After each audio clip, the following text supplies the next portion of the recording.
আউযু বিল্লাহি মিনাশ শাইতানির রাজিম বিসমিল্লাহির রহমানির রহিম। আমরা জন্মসূত্রে প্রত্যেকেই মানুষ, আর আমাদের একটি ধর্মীয় পরিচয় আছে। আমরা মুসলমান। আর মুসলমান শব্দটি যার অর্থ হলো আত্মসমর্পণকারী। অ্যাজ এ মুসলিম আমরা সবাই কিন্তু আত্মসমর্পণকারী। আমরা আত্মসমর্পণ কার কাছে করলাম? অবশ্যই একজনের কাছে আমরা আত্মসমর্পণ করেছি। তিনি হলেন আমাদের সবার প্রভু, মহান আল্লাহ তাআলার কাছে আমরা আত্মসমর্পণ করেছি। তো আত্মসমর্পণ করা মানে নিজেকে সমর্পণ করা, অর্থাৎ যতক্ষণ আমি আত্মসমর্পণ করব ততক্ষণ পর্যন্ত যার কাছেই আত্মসমর্পণ করি না কেন তার কথা মতো আমাদের চলা উচিত, অন্যথায় বিভিন্ন সমস্যা হতে পারে। যেমন ধরুন, আমরা পুলিশ আমাদের এসে ধরলো, কোনো এক আসামিকে পুলিশ ধরলো, তখন তার মাথায় যদি বন্দুক ধরে তাহলে সে হাত তুলে এইভাবে আত্মসমর্পণ করবে, অর্থাৎ আমি আপনার কাছে আত্মসমর্পণ করলাম, আমার এখন করার কিছু নাই, আপনি যেটা বলবেন সেইটি আমাদের করতে হবে। ঠিক তেমনিভাবে অ্যাজ এ মুসলিম আল্লাহ রাব্বুল আলামিন আমাদেরকে যে সকল কাজ করার নির্দেশ দিয়েছেন, আমাদের ব্যক্তি জীবনে যে সকল কাজ করা উচিত সেই সকল কাজ আমাদের করতে হবে যদি আমরা নিজেদের মুসলিম দাবি করি। এখন আসুন, কি কি কাজ আল্লাহ রাব্বুল আলামিন আমাদেরকে দিয়েছেন। আমরা জানি ইসলামের স্তম্ভ পাঁচটি। ইসলাম মূলত পাঁচটি স্তম্ভের উপর দাঁড়িয়ে আছে। তার মধ্যে প্রথম হলো কালিমা বা ঈমান আনা, দ্বিতীয়ত নামাজ, 3 নম্বরে আছে যাকাত, রোজা এবং হজ। যেহেতু আমরা মুসলিম সেহেতু আমরা প্রত্যেকেই ঈমান এনেছি, ইসলামের প্রথম শর্ত আমরা পূরণ করেছি। এবার দ্বিতীয় শর্তে আসুন, নামাজ। আমি আগেই বলেছি যে আমি যদি নিজেকে মুসলিম বলি অথবা আপনি যদি নিজেকে মুসলিম হিসেবে দাবি করেন তাহলে আপনার এই যে ঈমানের 5টি স্তম্ভ প্রত্যেকটির উপর প্রতিষ্ঠিত থাকতে হবে। হজ, যাকাত এগুলো আর্থিক ইবাদত, এগুলো করার জন্য অর্থনৈতিক সচ্ছলতা দরকার। যার আছে তারা করবে এবং যাদের নেই তাদের জন্য এটা বাধ্য করা হয়নি। কিন্তু নামাজ, পৃথিবীতে এমন কোনো কাজ থাকতে পারে না যা নামাজ বাদ দিয়ে করতে হবে, এমন কোনো কাজ নেই। আমরা সচরাচর বলে থাকি এখন একটু কাজ আছে, আমি নামাজটা একটু পরে পড়ি। কাজটা খুবই গুরুত্বপূর্ণ, কাজটা না করলেই নয়। দেখুন, আমরা যদি এই কথাটা বলি আমি নামাজ রেখে এই কাজটা করছি, কাজটা করতে করতে হঠাৎ আমি মারাও যেতে পারি, আমি কি হিসাবে মারা যাব? বেনামাজি হিসেবে। কারণ আমি তো নামাজের সময় তো চলে যাচ্ছে, আমি বললাম কাজটা করে তারপর নামাজ পড়ব। কেন? আমি ওইটা না বলে আমি তো বলতে পারতাম যে কাজটা তো আমি সারাদিনই করব, আমি আগে নামাজটা পড়ে আসি তারপর আমি কাজটা করব। আসলে নামাজের যে গুরুত্ব এই জিনিসটাই আমাদের এখন পর্যন্ত বোঝা হয়নি। আপনি যদি একটা কোম্পানিতে চাকরি করেন, সেই কোম্পানির কিছু নিয়মকানুন থাকবে, এটা স্বাভাবিক। আর নিয়মকানুন পালন করা অ্যাজ এ এমপ্লয়ি আপনার দায়িত্ব। যদি আপনি কোনো কোম্পানিতে চাকরি করেন এবং সেই কোম্পানির রুল আপনি না মানেন অথবা কিছু মানেন কিছু না মানেন, তাহলে আপনাকে কিন্তু চাকরি থেকে বরখাস্ত করতে পারে, আপনার চাকরিটা চলে যাওয়ার সম্ভাবনা খুব বেশি। আমরা দুনিয়ার জীবনে 500, 1000 টাকা, 5000, 2000 টাকার ইনকামের জন্য আমরা নামাজটাকে ত্যাগ করি, অথচ আল্লাহ রাব্বুল আলামিন বলেছেন আমরা যদি নামাজ আদায় করি, নামাজ কায়েম করি, তাহলে আমরা এর সুফল অবশ্যই কিয়ামতের ময়দানে পাব। আর আল্লাহ রাব্বুল আলামিন আমাদের স্রষ্টা, যিনি অত্যন্ত যত্ন করে আদরের সহিত আমাদেরকে সৃষ্টি করেছেন। তার একটাই লক্ষ্য যে আমরা তার জমিনে তার দিন প্রতিষ্ঠার জন্য কাজ করব। আমরা প্রত্যেকে তার প্রতিনিধি হিসেবে কাজ করব। তো আমরা আমাদের দৈনন্দিন জীবনের চাকরির ক্ষেত্রে মাত্র 500, 1000 টাকা, 2000 টাকা বেতনের চাকরির ক্ষেত্রে আমরা এত বড় একটা হুকুম, আমাদের সৃষ্টিকর্তার হুকুম নামাজ, সেটাকে আমরা বলি কি এখন কাজ আছে, অন্য ওক্তে চেষ্টা করব, অথবা অন্য ওক্তে পড়ব, অথবা কিছুক্ষণ পর আদায় করব, ইত্যাদি ইত্যাদি অজুহাতের আমাদের শেষ নেই। এইভাবে করে করে আমাদের দিনের পর দিন চলে যাচ্ছে, মাসের পর মাস চলে যাচ্ছে, যাওয়া হচ্ছে না মসজিদে, ডাকা হচ্ছে না আল্লাহকে, পালন করা হচ্ছে না আল্লাহ তাআলার হুকুম। আপনার অফিসে আপনি যদি চাকরি করেন এবং বসের হুকুম না মানেন, আপনার চাকরিটা চলে যাবে, সেই ভয় আপনি করেন, আমার বসের হুকুম না মানলে আমার চাকরিটা চলে যাবে। কিন্তু আপনি এই কথাটা একবারও চিন্তা করেন না, আপনি যদি স্রষ্টার হুকুম না মানেন তাহলে আপনার আখিরাতটাই তো চলে যাবে। আখিরাতে আমাদের যদি সম্পদই না থাকে তাহলে আমরা কি দিয়ে বিনিময়ে আমরা জান্নাত নেব? আল্লাহ তো আমাদের বলেছেন নিশ্চয়ই আমি মুমিনদের জান এবং মাল জান্নাতের বিনিময়ে ক্রয় করে নিয়েছি। তো আমাদের জান এবং মাল যদি দুনিয়ার বুকে আল্লাহর কাজেই না লাগে, না আসে, তাহলে আমরা পরকালে তার বিনিময়ে জান্নাত কিভাবে আশা করব? আমাদের সমাজে ফজরের নামাজ এবং জুমার নামাজ এর ভিতরে অনেক ব্যবধান। ফজরের নামাজে যেখানে 2 জন, 5 জন, 7 জন মুসল্লি হয়, একই দিনের জুমার নামাজে মসজিদ টোটাল ভরে যায় এবং মসজিদের বাহিরেও নামাজে দাঁড়াতে হয়। কিন্তু এই যে জুমার মুসল্লি, তিনিই কিন্তু ফজরের মুসল্লি, কারণ জুমায় যে থাকে মসজিদে অথবা বাড়িতে যে থাকে, সে অবশ্যই অবশ্যই ফজরেও বাড়িতে থাকে।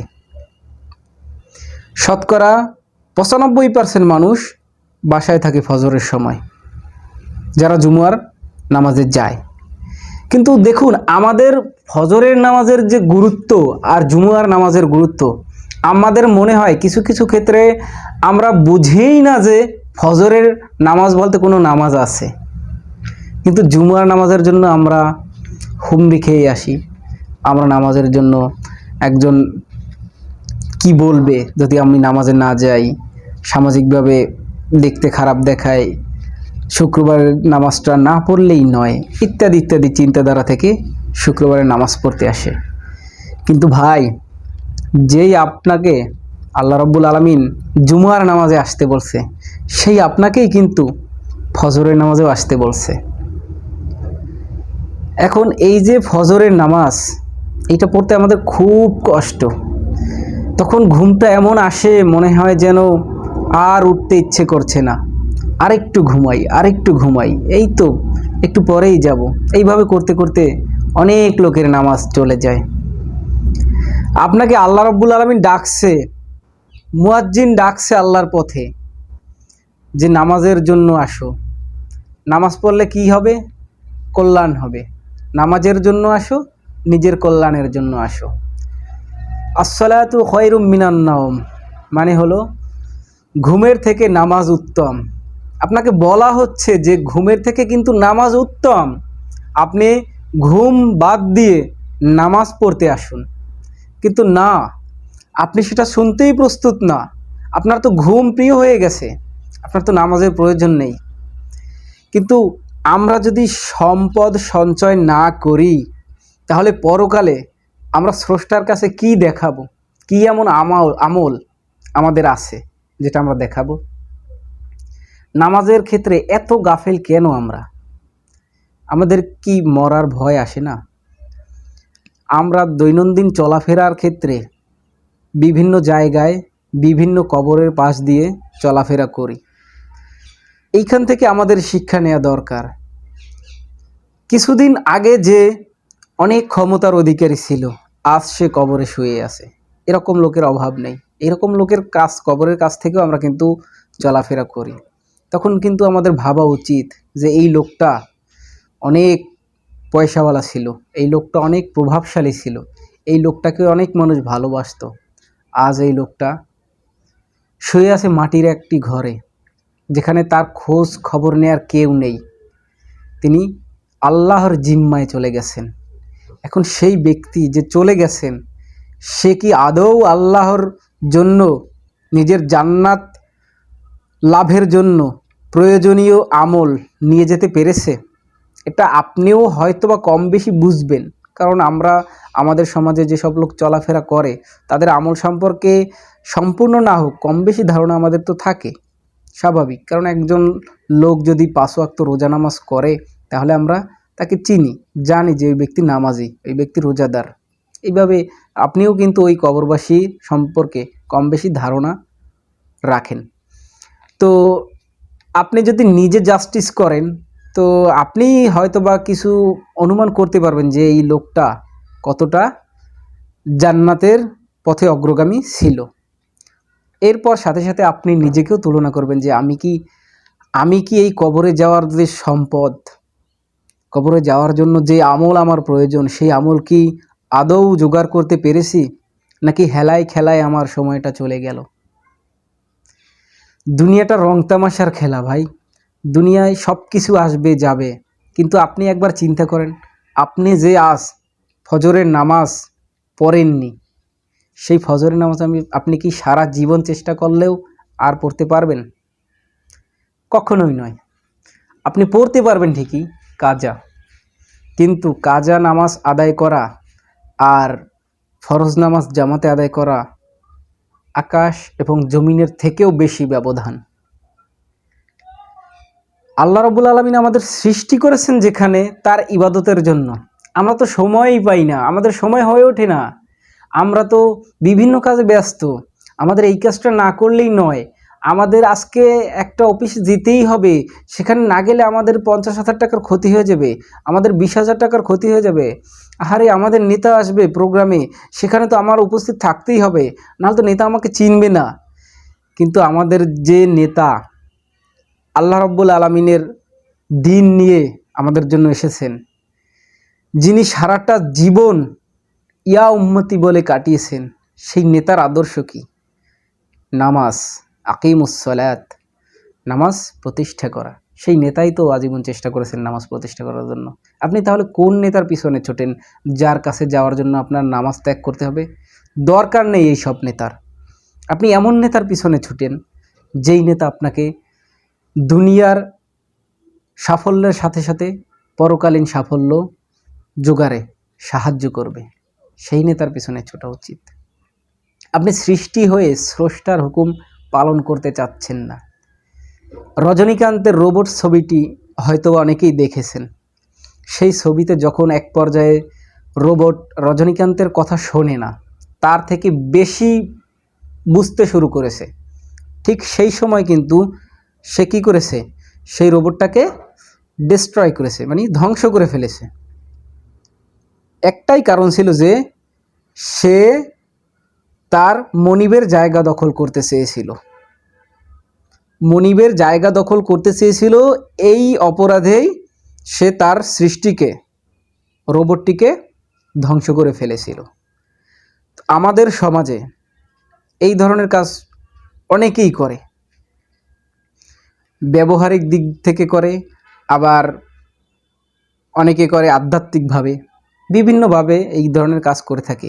এটাকে আমাদের ইসলামের ভাষায় বলা হয় শিরক। শিরক মানে আল্লাহর সমতুল্য নিজেকে অথবা কাউকে মনে করা, শিরক।